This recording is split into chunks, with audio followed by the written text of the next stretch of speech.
ladies and gentlemen, boys and girls, and everybody in between. He's a South Texan poppy poet living that hashtag middle-class gay life. It's Chibi. She's a little bit Selena, a little bit J-Lo, and a whole lot of Pisces. It's Rocky. And this is Words and Shit, the show where you get to know the person behind the poetry. Brought to you by Write Art Out and Gemini's Productions.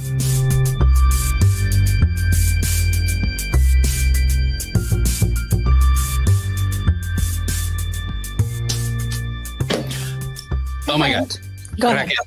Raquel. Tell me. Tell me. I'm trying to think of the song from In the Heights is like the Chisme song. Like, tell me something I don't know. Ah, bueno, you didn't hear this from me. Go ahead. I don't really have any chisme, if we're being honest. But Okay. speaking of In the Heights, the Tony Awards were this past weekend. Yes. Which I love because then I started like making my little like wish list of like, ooh, maybe the next time I'm in New York. And I think it's The Outsiders for me. I think that's the one that's like now on my thing. Okay. Okay. But it's because I'm only like in New York City like once or twice every year or two, right? So it's like either I jam pack You do. a weekend with nothing but theater or I only get to see like one or two plays and everything else I just never see unless it tours, right? So, but you're in New York. I am in New York. I am. And you know what? It's really funny because the last time you came here, I think you like saw 2 plays in the span of like a 3-day stay with me. That's why you have to do it. Yes, you did. But I'm very lucky that I do get to be so close to Broadway. And I have seen quite a bit of shows because I was actually really lucky with my last job and I had to quote unquote chaperone these college students for free to the Broadway shows. I have seen Wicked, I think like 7-10 times. Listen, Fran. I love it, but I'm just like, I think I've seen it at least like 4, maybe 5 times. So, yes. And don't even get me started on Rent. I've always wanted to see, you know which one I've always wanted to see, which I know like I will never get to see on Broadway? Cats. I want to go see that fever dream of people playing cats. I'm going to let you have that. I want my memories. Yeah, that's all you.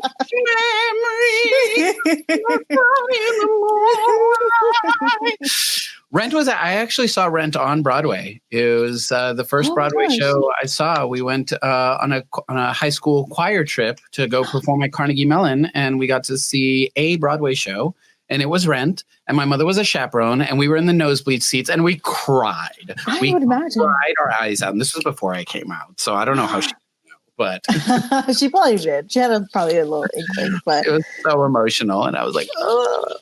And I do. It is magical. I feel like it's just absolutely magical. Anytime I've gone to Broadway show, like I'm just like, how do they do that? Right. I've seen stuff that are like up to Hamilton to Phantom of the Opera, all the way to like really touristy things like Frozen and Beetlejuice and Back to the Future. And either way, there's still magic in it. Yeah. The theater is magic. The theater is my home. It is your home. You do so much. Even though Broadway is in New York, you always bring Broadway to yourself. Like you've also performed on a whole bunch of different things. You were Usnavi. You were Hedwig. Hedwig. Yeah. Yeah.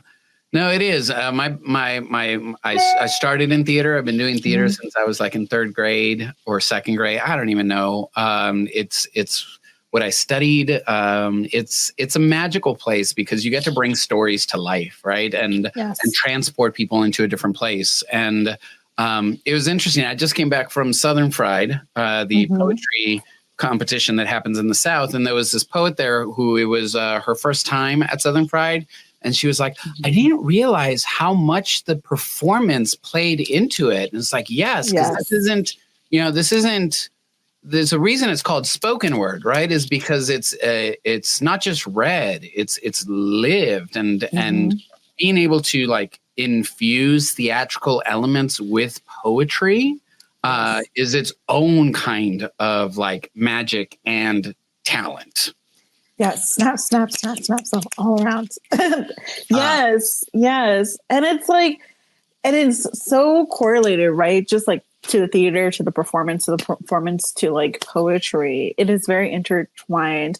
And you are not the only poet who started from theater and found their way to poetry, or vice versa, right? Or vice versa. It goes both ways. Yeah, we were lucky enough to talk to Steven Willis. And Steven is quite an incredible individual in that he got both his masters in poetry and in theater, and is finding new ways to kind of like merge those two together and use both to his strengths. Yes. And so we had such a fantastic time having this conversation. So let's get into it. Steven Willis is born and raised in Chicago, Illinois, a storyteller that uses his poetic and theatrical background to embark on the daunting task of creatively articulating African-American culture. With art heavily influenced by urban life and religion, Steven mixes elements of hip-hop poetics and theatrical performance with formal teachings of anthropology and political theory to help express his eclectic personal narrative. Willis is a contributing writer to the Breakbeat Poets Anthology, NYU's National Council for Teachers of English Journal, and is a 3-time individual World Poetry Slam finalist. Willis received his MFA in acting from the University of Iowa in 2021 and the Iowa Writers Workshop for Poetry in 2023. His first full poetry collection, A Particular People, was released in 2022 through Button Poetry. This is our conversation with Steven Willis. Steven Willis, welcome to the show. Hey, thank you. I'm happy to be here. Jimmy. As a fellow thespian and theater aficionado, I am so excited to jump into this conversation with you. Like, you have no idea someone like to be in a conversation with someone that speaks the same language. I'm like, yes, I'm excited. I don't get to talk a lot about theater and actor-ish, especially being, known mostly for poetry. This is going to be very therapeutic and exciting. Amazing. I'm doing great. I'm really excited too, because like Chibi, I don't really know too much about theater, right? Other than like Broadway shows that are happening. Okay. So New York resident. Yes. So I'm excited. I'm excited for you to geek out, for Chibi to geek out. I'm here for it. So thank you so much for being here. Let's do it. Awesome. Perfect. So we kind of do this little like check-in, to see you're going to be talking a lot about like yourself. So let's go into it. So Steven, how's your heart today, friend? How is my heart today? Yeah. Why would you start there? No, I think my heart is, I want to be as honest as possible. Yes. Okay. I don't know when people will see this, but we are waking up on the day right after Drake versus Kendrick. Yes. Beef. Yes. Yes. And we got 2 iconic tracks last night, Family Matters, and then of course Meet the Grams. Mm-hmm. And I gotta admit, anybody that knows me knows I'm a huge Drake fan. It is absurd. It is ridiculous, the level of Drake. I've been a Drake fan since day one. Like, it's a big deal. Wait, Drake friend when he was Jimmy, or when he like? Well, okay, let's not say day 1. Let's say day 3.5. When we start getting into the mixtapes. But I didn't feel good.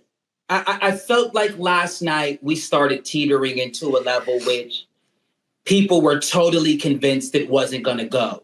This is a friendly fade. Oh, this is about lyricism. No, it has gotten to the point where egos have taken over. And so I kind of went to bed like, this isn't fun anymore. This is starting to go left. And I feel we as fans, even as diehard hip hop fans, are kind of partly responsible. Each time we say, well, that wasn't hard enough, or that wasn't scathing enough. I mean, what do we expect is going to happen? You know, there is no faux beef, no fake beef that's not real, right? Yes. And J. Cole's looking a lot smarter for realizing that a lot early on. So I think I woke up today like kind of heavy, kind of asking, you know, did I just play gladiator sport for the past 3 weeks with two artists that I care a lot about? You know? So I think I'm in a reflection period. Okay. I can see that. I just remember it was earlier this week where Jake was posting about like 10 things I hate about you. He's like, and I hate the way that you do it. And I hate oh man. I was just like, yes, champagne poppy out here. Kendrick Lamar, no. I have to give a big shout out to our mutual friend Rooster for keeping me up to date on this drama, because I know nothing about it except what's been communicated to me. Good.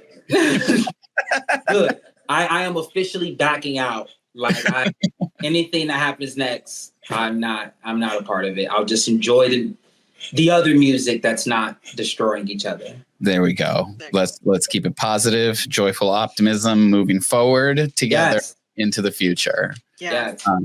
Well, let's reshift the conversation and focus on you and not Drake and Kendrick. In that, we're going to start off with our icebreaker round, which is called speed dating. So we're going to ask you a series of questions, 4 to be exact. And we encourage you to answer as concisely as you feel is necessary to answer your question. Okay. So question number 1. I'm so dumb for coming up with this question. What came first, the poem or the poet? The poem came first. The poem came first. All a poem is the archival of moments. It's just archival of the moment. And the archival of a moment happens both first in our head and then next in our heart. All the poet did was repeat what they remember or repeat what they felt. So yeah, I'm gonna say the poem. The poem came first. Okay. We'll take it. All right. Now we're going to go kind of a little deep about your theater, experience, right? Yeah. So I want to know, what's your favorite play or musical that, you ever seen? Let's go. I'll answer both. My favorite play is Fences. Oh, okay. That's a good one. I feel like both of my answers are so, of course they are, but my favorite play is Fences by August Wilson. Totally reshaped the way that I think stories can be told, perspectives given, the power of just mere conversation and what it can do, which greatly inspires my work. And then my favorite musical, I'm going to lose so many cool points, but it is Hamilton. It is Hamilton. And yes. The reason why it is Hamilton, and I'm a nerd out for a second. Go for it. Is for a multitude of reasons. One, a lot of people only like to critique Hamilton on the basis of the identity of the characters. Who's white, they were slave owners. But there's a few things that are happening in Hamilton. One, there is a history of Hamilton poem, or Hamilton plays rather, that exists. There are multiple plays about Alexander Hamilton. He has been a staple of American theater for years, long before this play existed. So we're now adding this musical into this contribution of already existing plays. So it has a canonical effect. Number 2, we're talking about a genre, theater, and we're talking about a genre, musical theater, that is drastically controlled by white people. And now we have this play that for the rest of its existence always has to cast Black and brown people in it. Yes. It's this reversal of, not typecasting, but blind casting. It's this reversal of blind casting, where now this white character in real historical context has to be played by a Black person or has to be played by a person of color. So I think the piece itself, more than it is this, just this kind of, this work about America, it also is kind of its own jab at the industry as well, right? Of blind casting, of type casting. And then music, our music, R&B music, hip hop music being on Broadway in a major big way. So, I like it for the critiques that aren't being had of the piece that I think should also enter into the discussion. Listen, I put on Hamilton to clean my house on my Sundays. You know what I mean? Yes. I love Angelica. Just like, never be satisfied. Yes. Right. Look, it's not necessarily the critiques that aren't had, but the defenses that have to be made to justify it, right? And like, could someone from the rap and hip hop world look at this and be like, this is trash rap? Absolutely. But it's not meant to be that, right? It's musical theater, and what it's doing in the musical theater world, I think is worth putting it on a platform. No, totally groundbreaking. I will say one more thing, because have you seen the remix for the Hamilton songs? Wait, I haven't seen it. I've heard it. Oh, you have seen them. My favorite one is I think Nas is in one, and then Lin-Manuel is just he's so nerdy. He's so nerdy, and he's just trying to keep up with his rapping, and then Nas is too smooth, too cool. And it's just oh, this is such different ways of what hip hop is. Yeah. Yeah. And then on the fences, there's on the fences side of it all, there is nothing wrong with loving the greats. Right. They're there for a reason. Thank you. Appreciate that. And Arthur Miller, who? Okay. August Wilson was really telling, American stories. He really was. Right. Not to discredit Arthur Miller. Now I'm going into, okay. Anyway, Arthur Miller. No, it's okay. If I see one more production of The Crucible, I might find someone. I mean, what's next? Are you going to discredit Tennessee Williams too? Well, I have seen plenty of bad productions of Cat on Hot Tin Roofs. Yes. Yes, I am. All right. My final question, and I ask this of everybody. What is your favorite thing to eat? Whether it's a specific food item or a food dish? Okay, I'm going to go restaurant instead because I'm at home. Okay. Harold's Chicken. And look, here's the thing. Everybody that comes to Chicago, or when you come to Chicago, they're going to tell you, try Harold's Chicken. But really, you need to try the correct Harold's Chicken. It's you wouldn't eat everybody's macaroni and cheese, now would you? You wouldn't eat everybody's potato salad, now would you? You don't care whose grandma it is.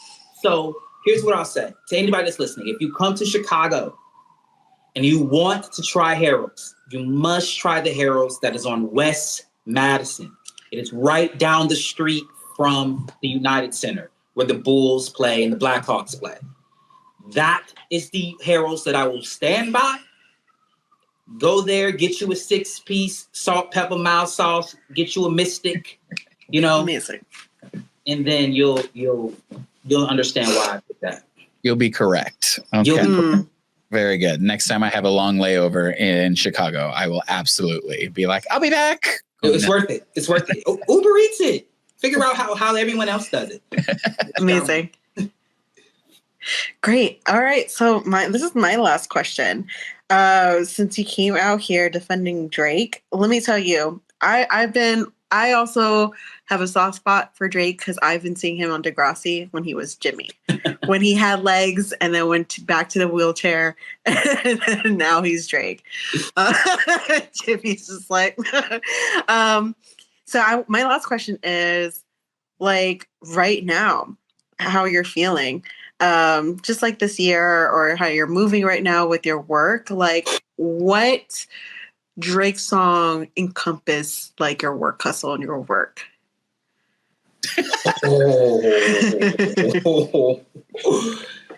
Whoa, that's a really good question.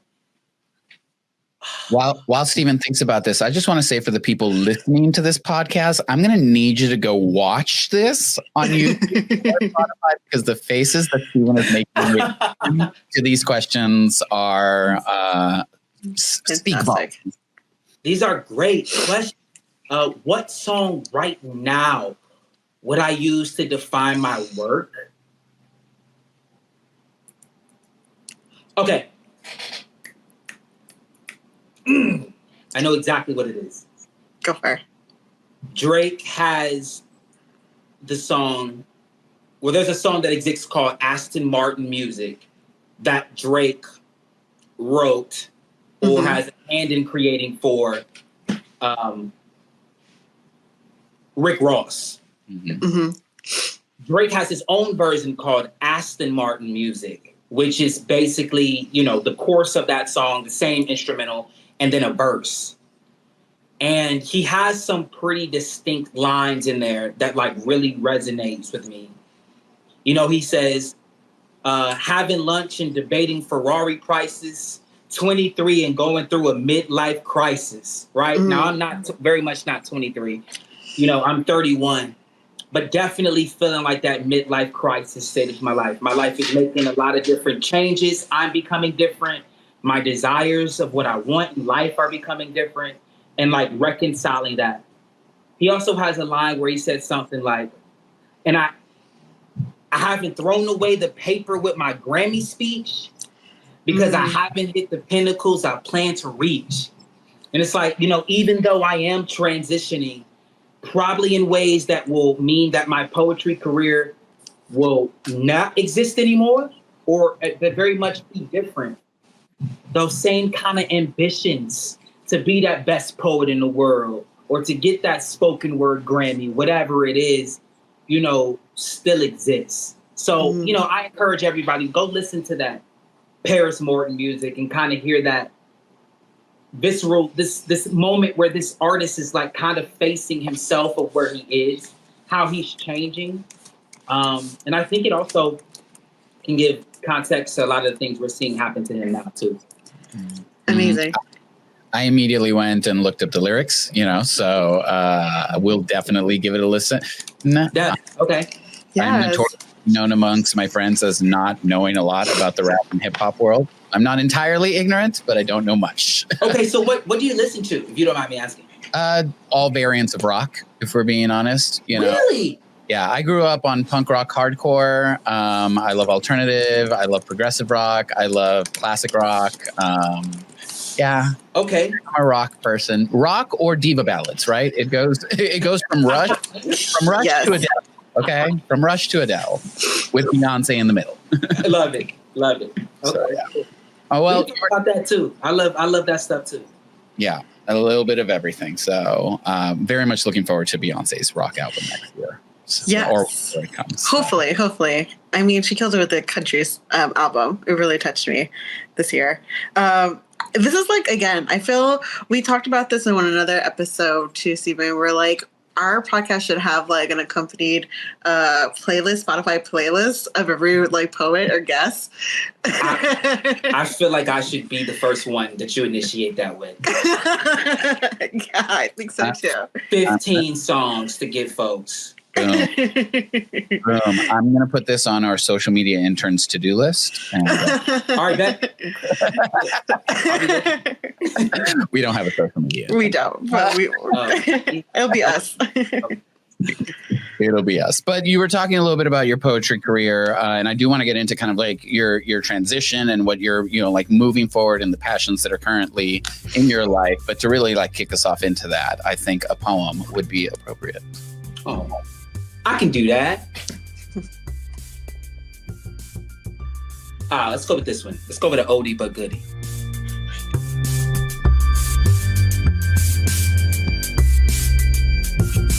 Good evening, class. Now, perhaps I should start this poem by informing you that I am bilingual. That the Queen's English that I speak so eloquently before you now is not my first language, no. My grandmother never used such diction when she spoke me up in the welfare line amongst the other dwellers. Or when she called down to me from the project window for dinner, no, we spoke a more southern fried English.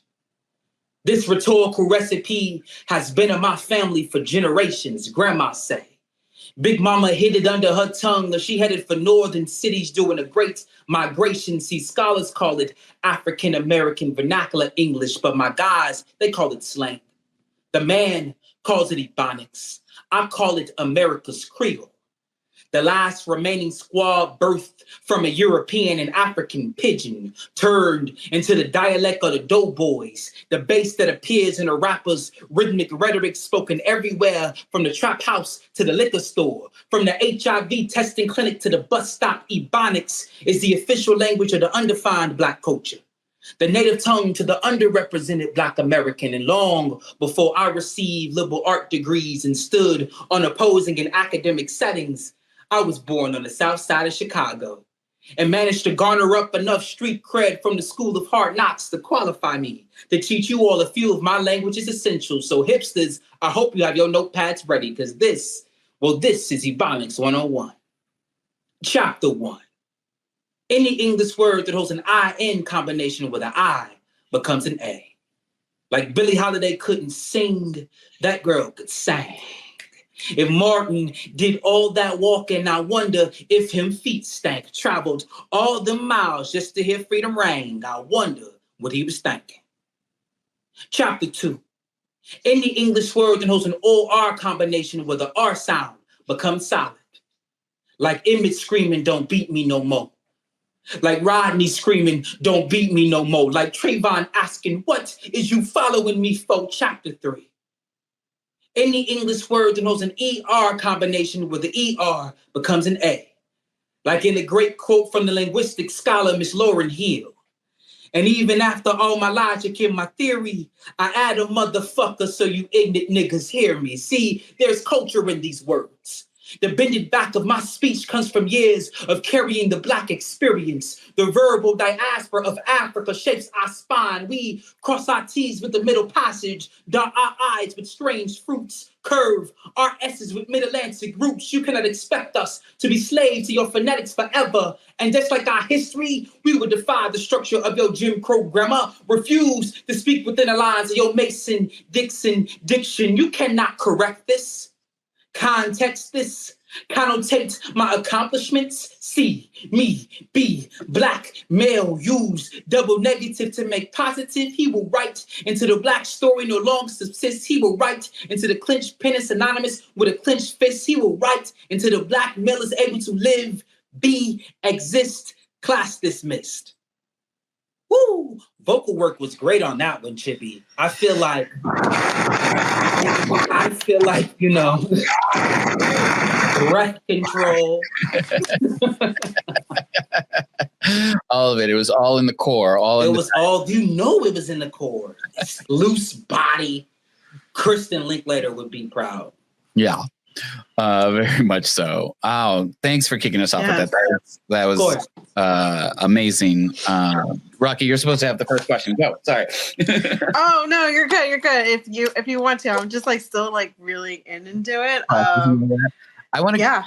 I want to go into a little bit into craft, and then we can go into content because I know that's where Rocky's at. Rocky's in the fields and wants to talk about content.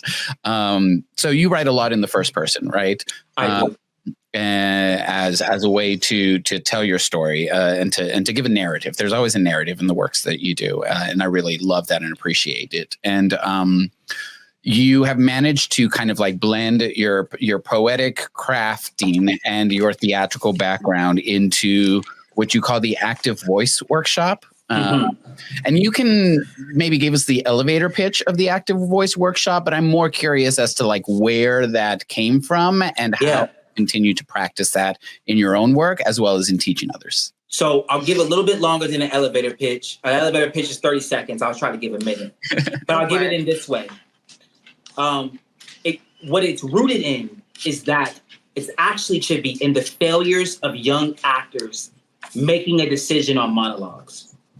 The mistake that a young actor makes in a decision on monologues is they choose something that has the best story. So they'll say something like, when I was a child, My father would walk into the room and grab my mother by the shoulders, right? And then that would be how their monologue goes, and they would find to have emotion. But a good monologue should be active, meaning instead of talking about what happened, you should be in the moment of what's happening. Stop that! Let her go! That's a way more interesting monologue. And so what the active voice does is try to realize for spoken word poets that that's also true. Mm-hmm. That instead of giving me the past tense of what happens to you, what happens if you are sitting right there in the moment? And so what I help poets do is I help them create work with that in mind by using a kind of adulterated version of Stanislavski. Konstantin Stanislavski is considered the father of Western theater. He created something called the system, which was later adulterated and became the method here in the United States. But it's to help people fully engage 100% into their characters. I take a kind of mixed, kind of condensed version that's taught at the University of Iowa, where I got my 2 MFAs, that takes something called given circumstances. Where are you? What's the relationship between you and this person? The objective, what's one thing that you want from the other person? Action, what are you doing to get that one thing from the person? And then lastly, tactics. How are the ways that you go about it? So the way this would look, simply put, if I'm a kid in a candy store, I'm a kid in a candy store with my mother. Given circumstances, candy store, mom. Objective, one word, noun, candy. Action has to be rooted in the other person. Get my mother to buy me candy. Tactics. Well, you can barter, you can beg, you can trick, you can, guilt, right? And those become the way. So then the poem would look something like this. Well, Mom, Dad always lets me have candy at his house. And you don't want to make me feel like my dad did when he left, do you? When he's not around, when he's, right? Now suddenly I saw both of you all's faces go. Like, what's about to happen? What direction is it going? It can go into places that are extremely sinister, as well as it can go in places that are extremely sad.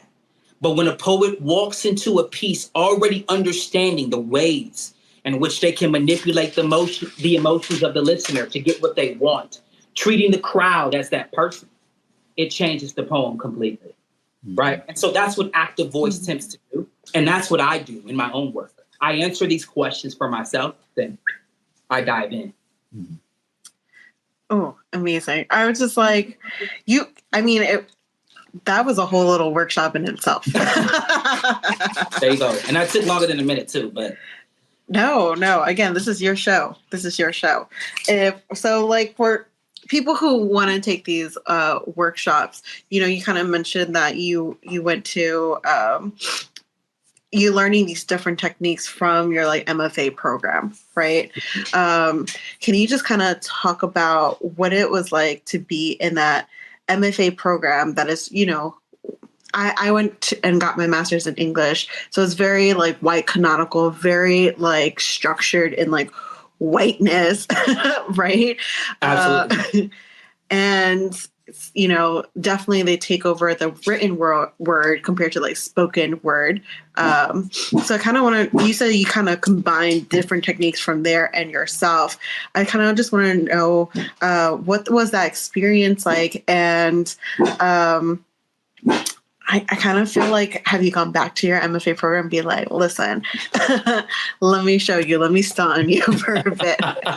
Well, first off, which one of you have the dog? Oh, I do. I'm so sorry. Yes. What's the dog's name?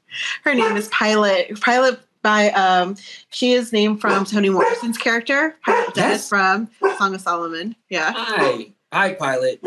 I'm thinking that Pilot's barking because they like me. Well, I have 2 MFAs, which makes this interesting. So I identify with what you're saying on both ends. Mm-hmm. One, I have an MFA from the University of Iowa in poetry. You know, I went to the big fish. They paid me to say this. It is the most historic and long and oldest MFA program in the United States. 41 Pulitzer Prize winners as former students and former faculties. Okay, I'll get my check. And then I also went to the same university to get my theater degree. So I did those two back to back. So I have a theater degree, 3 years, and then I went straight into getting my MFA for 2. So I spent 5 years at the University of Iowa and really created what I consider as a doctorate in spoken word. That's what I was aiming to do. I created my own doctorate. What's interesting too, the funny thing is that there's the river in Iowa City. You can actually see the dye house from the front of the theater building across the river. Which shouldn't be true, but the gentleman who was over the theater building when it was getting built decided to make the building backwards because he wanted it to face the river rather than the street. And so what's interesting is whenever I used to get angry in the theater building at something a professor said or a bad rehearsal, I would walk out and stare at the river and stare directly at the dye house. And whenever I would get angry at the dye house when I was in my MFA for writing, and I would get frustrated, I would walk out and look across the river and stare directly at the theater building. So whenever one upsets me with the other one, I always ironically finalist in the other. Meanwhile, all I'm doing is trying to bleed these two things together. But in dealing with this white canonical thing that you're describing, I'll be honest. I don't think the pressure to do so was as great as I found myself conforming anyway. Meaning, once you're in the workshop, they're not kicking you out. I mean, you would have to literally do nothing. And I would see what my classmates were doing, and I'd be like, oh, I definitely ain't doing that. They just wrote a 4-line, perfect syllable, meter is perfect about like a bird. And I just wrote a piece about a character from The Wire, Amazing. And I would feel pressured to do that. I should have never done it. I encourage all people that when they enter into these spaces to keep being yourself, even in the pushback, because that space is going to benefit from having you there. You are going to spark something in the minds of other people. So do I think the pressure was there? No. I actually had Mark Levine tell me on the way out that he wished I did more spoken word.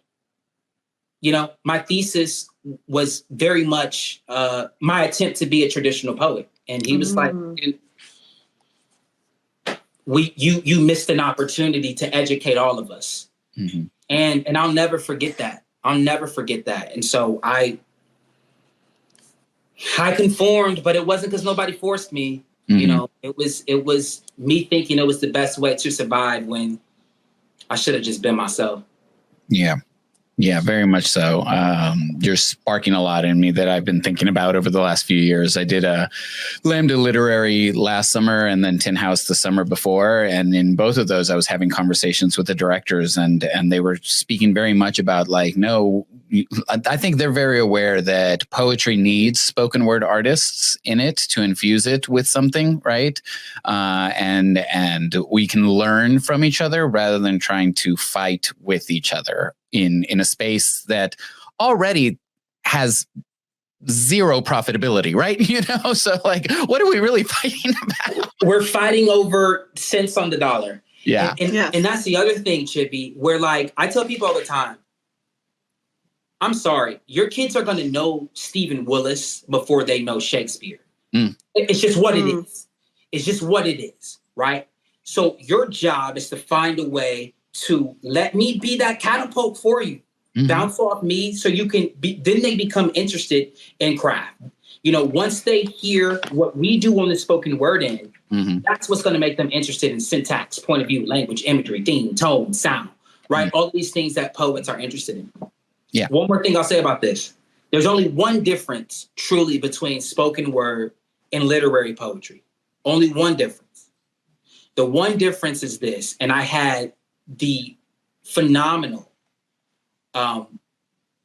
Darielle E. Harris, who is the editor-in-chief of Obsidian. She was my thesis advisor. She said this to me. She said, really, the only difference is a literary poet is writing in a way that each time you approach this, you are going to find something new. Mm-hmm. A spoken word poet is trying to make sure you get as much as this as you can in the first listen. Mm-hmm. That's the only difference. Not that one's smarter, not that one's better, not that one's talented. It's just that I've written it intentionally in a way because I know I got 3 minutes. I got 3 minutes and you may never hear me again. Mm-hmm. I need to make sure that you get everything that you can get out of this. Whereas the literary poet's like, well, you bought the book. You'll read it again anyway, right? You're supposed to do 3 listens, 3 reads anyway. That's the only difference. So once we get off our high horses and stop pretending which one's more important, the literary poet can't tell me that writing to only understand it or get as much as you can once doesn't matter when the moment that you're writing about only happened once. Yeah. You're trying to archive something that is as fleeting as perhaps the spoken word poem is, right? So I just, again, I'm taking over the show. I'm sorry, but I can. It's your show. It's your show. I could talk about this stuff all day long. No, and you basically said what I've been saying for a very long time, but in a much more eloquent way. And so I love that you're giving the language in which people can take this and understand it, because that's entirely true on that second point and on the first point. I can't tell you the number of times I've had a conversation with someone that's a quote unquote page poet that it's like, oh yeah, I discovered Elizabeth Acevedo, and then from there I went into, or I saw Steven Willis, or I saw a video of Patricia Smith in the 90s. Like, I don't, any number of people that come through spoken word that then open the doors to the poetry canon that exists out there. So let's just continue to enrich and fill the space with poetry. So you give us another poem.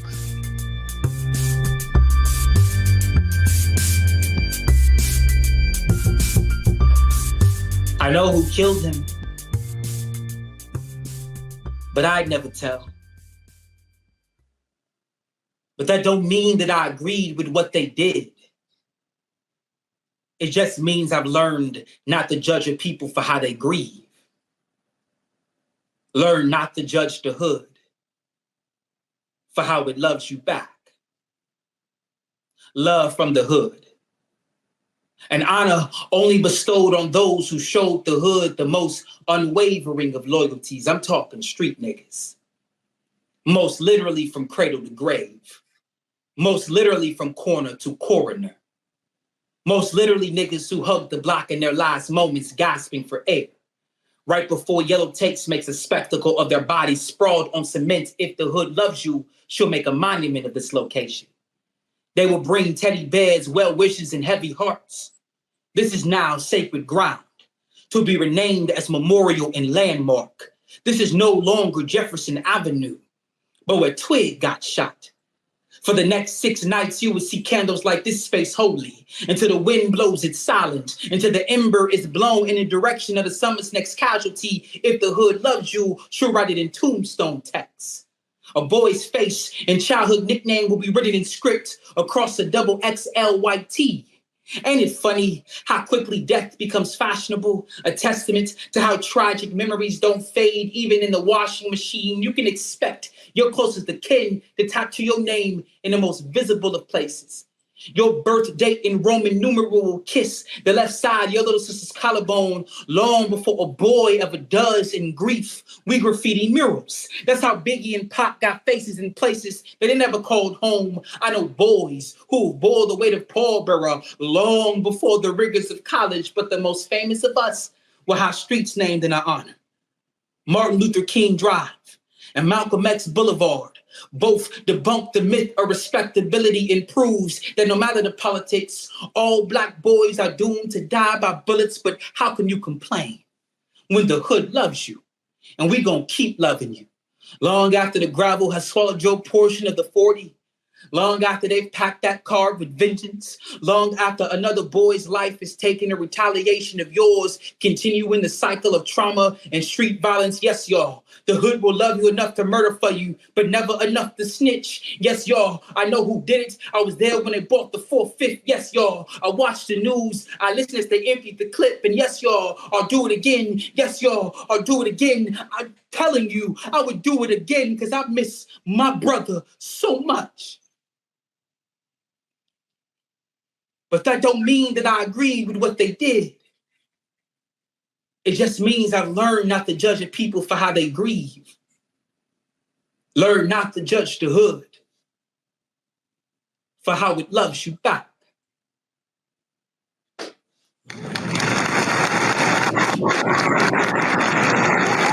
I love that thing. Whatever that thing is, it's fucking cool. She's professional over here. Yes. Oof, wow, that was amazing. First of all, yeah, I'm like speechless. Not only that, you were so quick. Some like a lot of our guests here, they're like, "Let me see which poem." You were like, the second poem. You're like, "All right, let me go." You're like without hesitation. Yeah. And I think that's great though, because it's like you're talking about grief. You're talking about especially like Black grief on Black boy bodies. Right. And we shouldn't hesitate. And I think the world hesitates so much when it comes to that. And so my thing, when I wanted to, it's a poetry show or whatever, like we got words here. And so my thing is like, you talk about, I feel like the hood is always villainized. Right. And I think this is one of the first times I'm hearing like the hood is personified as like, no, the hood loves us. Right. Maybe not the first time, but it's definitely the way that you wrote it. Definitely like, one of the first times in slam poetry. I'll tell you that. Yeah, I think so. On a large scale. Yes. Thank you for the correction. And I was just like thinking like how powerful it is with like just grieving, right? And so my question is like, why do you think it's important to, as a Black man, as a Black poet, to talk about grief, right? In a way of love, as a way of liberation, as a way of remembering too. I think that grief, to answer your question directly, I think that it's important to give all of the different stages of grief their presence. Mm-hmm. And, we talk about, there's a saying, there's a seven stages of grief and yada, yada, yada. And I am interested in that as an actor, because as an actor, when I create a character, I'm interested in emotional arc.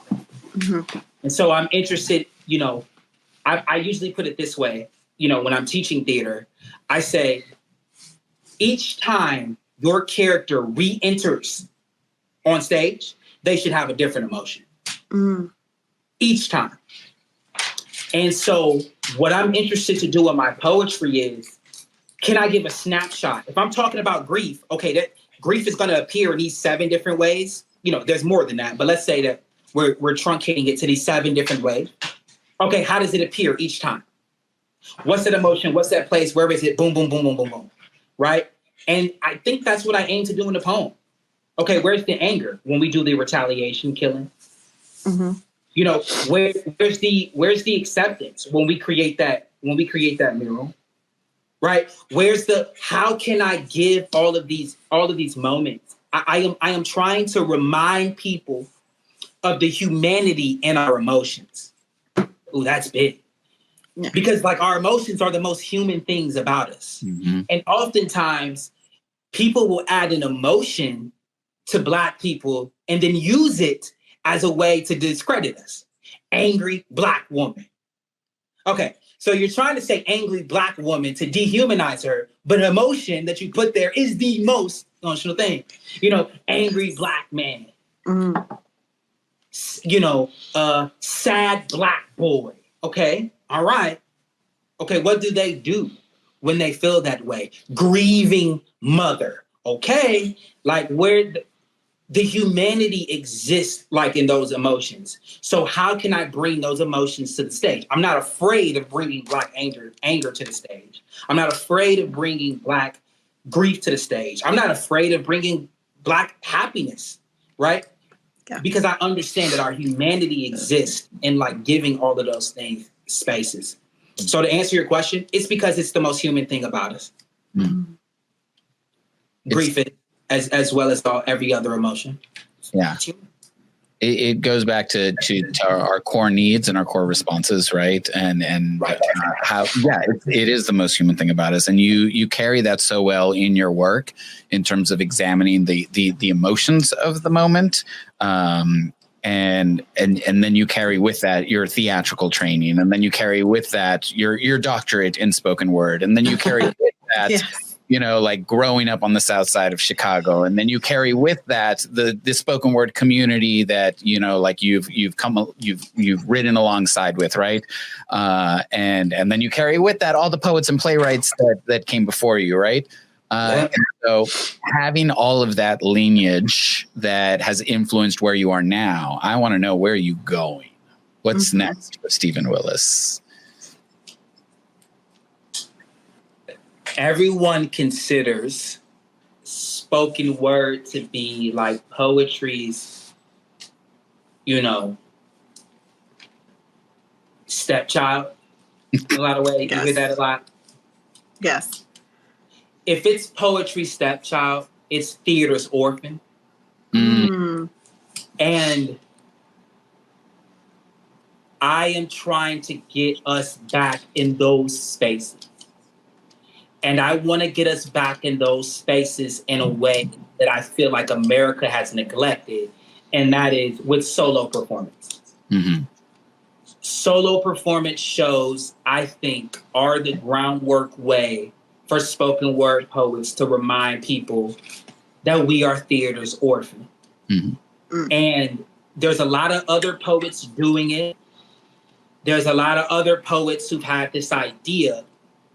But I think, I'm going to toot my own horn here, that I am uniquely called to this position because I've done the serious work in both, right? I've taken the time, literally years of my life. I left spoken word poetry at my prime, at my biggest, at my most lucrative point, right? To leave it and get 2 degrees at 25. Yeah. That's when you're supposed to be running the streets the most. Jimmy, you know this. You know this. That's when you're supposed to be. That's when your knees are good enough for them long greyhounds. Mm-hmm. You know what I mean? You can do it. And I said, no. I got this vision. So now those things are over. I'm done. I'm credentialed. You can't tell me nothing on either end. Not the literary poets can't tell me nothing. Not the actors can't tell me nothing. And spoken word poets definitely can't tell me nothing. Right? And now I want to be able to go, okay, guys, folks, people, this is what we can do. This is the level that we can take it. I say all that to say, hardest shit I ever did in my life. Like, this is not as uniquely qualified as I say that I am. It becomes difficult because of what you said, Chitty. Because I am aware of the lineage. Because I can go, ooh, this isn't even half as good as what Anna DeVere Smith did. And not even a quarter of good of what Denise Froman just did last year. Oh, fuck. Like, you know, oh my God, this is not even... Tennessee Williams would read this and think I'm insane, and August Wilson would tell me to start over. And then I'll go, oh my God, I wouldn't even send this to Ebony Stewart to edit, let alone. Right? So, like, all of these, it becomes pressure, and it can be paralyzing. It can become paralyzing when you become so aware of where you sit or stand in a lineage. And it's almost in a way, I have to know all of that and then drop it out of your mind. You know, so wish me luck. But solo performance. Yeah. One person shows that bring hopefully all of this stuff to life. Mhm. Yes. I'm there.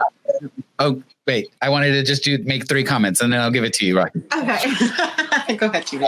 One, I think you bring up a really valid point that I've been yelling from the mountains for a very long time, but a lot of spoken word poets I feel are very narrow-sighted to it. Spoken word will give you the tools and the talents to move on to the next phase of your career, right? Boom. You know, like it's not the end all be all, right? Spoken word artists are uniquely talented to then become theater, screenwriters, performers, voiceover actors, wherever, right? The same way that page poets are uniquely qualified to then write an amazing memoir, right? Or a novel or something like that, right? To take the talents of poetry and infuse them into a new medium. So that's one that, I think you said it much more eloquently than I did. I just yell at people. 2, I would actually argue, I love your metaphor of the stepchild and the orphan of poetry and theater, but I would actually argue that spoken word is the great granddaddy of both of them, because before there was poetry, before there was theater, there was oral tradition, right? Yes. And talk to him, Shabby. Okay, Tyler, talk to him. So spoken word's been here way longer than the other 2, right? And they were just branches of that root, right? And then lastly, I'm gonna send you a script. That's just real. That's just real selfish. Oh man, but no, for real, because that's actually that's what I was gonna say. This whole when you're talking about oral tradition, it really is. I feel like when people say spoken word is the stepchild, or it's not qualified, it's, to me, I'm like, oh, you're racist. You're racist when you're saying that. I really do, because I'm just like, bet. Say less. I know where your heart is. No. I think that's amazing. And so you're talking about your solo performance, right? So let's connect it to this oral performance, this oral tradition. What are in the works? And I know we have a little bit of time, but what are in the works for your solo performance? I got some. I don't want to say them because they might steal my idea. Well, if I say them here, then they're on wax. Boom. And I can go back and be like, they tried to steal. There you go. Yes. Okay. 2 major things I'm working on. The first is it's a piece called I Am No Troy Maxon. And what it's about is it's about a character, loosely myself, he's at this predominantly white institution in the Midwest. Shocker, what that mean? And he gets cast in Fences by August Wilson. Now, what's interesting is if you know anything about Fences and about Troy Maxon, I do not fit the description. I am not tall enough. I am not big enough. I am not nothing enough to play this particular role. But of course, I get put in the role because I'm Black. And what the piece basically does is it becomes a conversation of Black masculinity for this particular character. How is he reconciling his Black masculinity and how it doesn't appear in a certain way, trying to fill the shoes of this iconic Black male role? And he does so by leaning into certain elements of method acting and what method acting tries to bring out of it, right? And so that's what the piece is about. So it's an exploration of Black masculinity while also dealing with the issues of legacy and, the issues of racism and so on and so forth. So that's coming hopefully soon. I've been working on this piece on and off for about 2 years. It's really hard. And it's really hard because solo performance is vulnerable. It is. You got to tell the truth. You can't lie. You can't hide behind a metaphor. You got to be willing to tell the truth about you or somebody. And sometimes I get scared at what comes up. I'm not going to lie. The second thing is, really quickly, I'm trying to morph my spoken word or poetry really teacher with on stage performance. So recently I was at Right About Now, and we did this really insane, wacky, half solo performance show, half poetry class where I taught my lesson splits, which I teach to my students, on how to interpret text. And that actually is changing a lot of ways. And we taught more about how I teach metaphors. So it's the same kind of show, but it's going to be taught on how to teach metaphors and becoming a one-person show. I want to suggest a one-person show to you all. It's called, I think it's called 10,000 Brilliant Things. Okay. It's a one-person show. Let me look it up because it's going to drive me nuts. Mm-hmm. It's actually on Every Brilliant Thing. Every Brilliant Thing is what it's called. And it's actually on HBO. So if you have HBO Max, check it out. If you watch that, you're going to get a taste of what this second show, the spoken word kind of poetry relationship looks like, where it's super crowd interactive, right? As this person kind of goes and tells this particular story. So I'm trying to make something that's like super interactive and friendly, and then also something that's like for the theater nerds as well. Amazing. I love it. I absolutely love it. As someone who just did a one-person show last year in Hedwig and the Angry Inch, Did you really? Yeah. She was Hedwig. Okay, let's talk. Let's talk. It's on YouTube. You can look it up. LTGI, Hedwig and the Angry Inch. But I know exactly what you're talking about in terms of like, there's nothing to hide behind. It is bare on stage, right? So I'll send you the link later. Please do. So I applaud your courage, your bravery, and your adventurous spirit to try and craft that and then put it out there. Because even with something like Hedwig, I'm hiding behind a character that isn't me, even though it kind of sort of is me. Here, you're literally coming from a place of personal narrative, right? That is influencing the writing and the performance. So that's just phenomenal. I can't wait to see it. To close us out and bring it back to poetry, we've been asking, this is our final question in every interview we've done this new season. And so as you look at the next chapter of your life, right, the future of Steven Willis, what is the name of the poem that defines the next chapter of your life? It's not a poem that already exists, right? I'm coming up with this on the top of my head. Yeah. If you've already written that poem, then by all means cheat. You know? What is the name of the poem that describes the next chapter of my life? Focus. Ooh, yes. It's scary hours now, Chibi. It's scary hours now, Rocky. All my friends who like Drake will get the reference. But it's scary hours. And it's scary hours because I'm not insecure anymore, folks. I'm not scared anymore. I'm not double-minded. The Bible says a double-minded man is unstable in all his ways. I'm not double-minded anymore, folks. The vision and the desire is clear. And in the moments where that happens in my life, massive amount of work gets done. So I'm going to say focus. If I could just, put the phone down. I'm reading a new book, Dopamine Nation. I suggest everyone reads it. Amazing.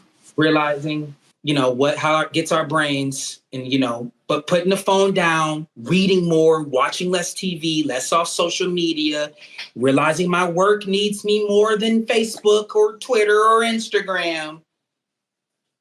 It's scary hours. Let's go. Focus. That's the answer. I love it. And is it focus with a period at the end, or is it just like focus? That's what I want. No period. No period. Because it's non-stopping. I love it. I love it so much. It's just focus and then Let's go. Let's go. Woo! Let's go. You know. Well, thank you so much. Steven, this has been wonderful. Absolutely wonderful. It's great. I can't wait. Like your focus, you're like energetic. You got this. So I'm literally looking forward to seeing what's coming out. From you, for the masses, for the peoples. And yeah, thank you so much. So because of that, how can people find you, find your work, find your progress? Where are you out here in these streets? Yeah. Always check out my website, StevenWillisPoetry.com. Mm-hmm. So Steven, spelled with a V, the only way to spell it. Those other people are lying. That's what that says. And then Willis, like the guy from Die Hard, poetry.com. And then the same thing on Instagram, Steven Willis, at Steven Willis Poetry is what I am. Try to be easy to find. Those are the only two places. I like to keep it intact, and plus those other social media platforms are stressful. Yeah. Facebook is for, old photos and my parents. Yes. And then Twitter is for sports. So don't look at me. Don't look for me there. Well, thank you so much for this really, really incredible and insightful conversation. I know I learned a lot, assuming our listeners did too. And the future is in the palm of Steven Willis's hands. Oh, yes. Watch out. Thanks, Steven. Thanks for having me. It was great. Hey, friend. Mira, Raquel.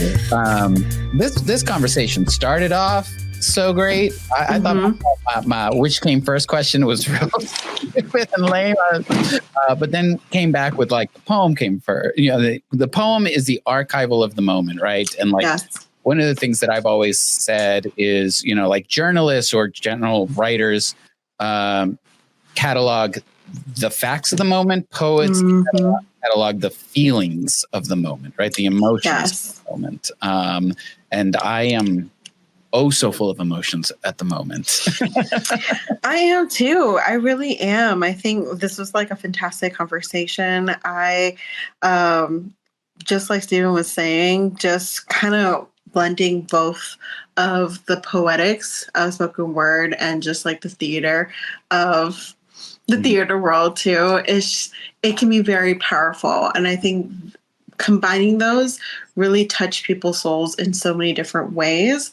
And so I'm really excited when people become really masters of those different techniques. You become the master of like language and really understanding the human experience and humanity.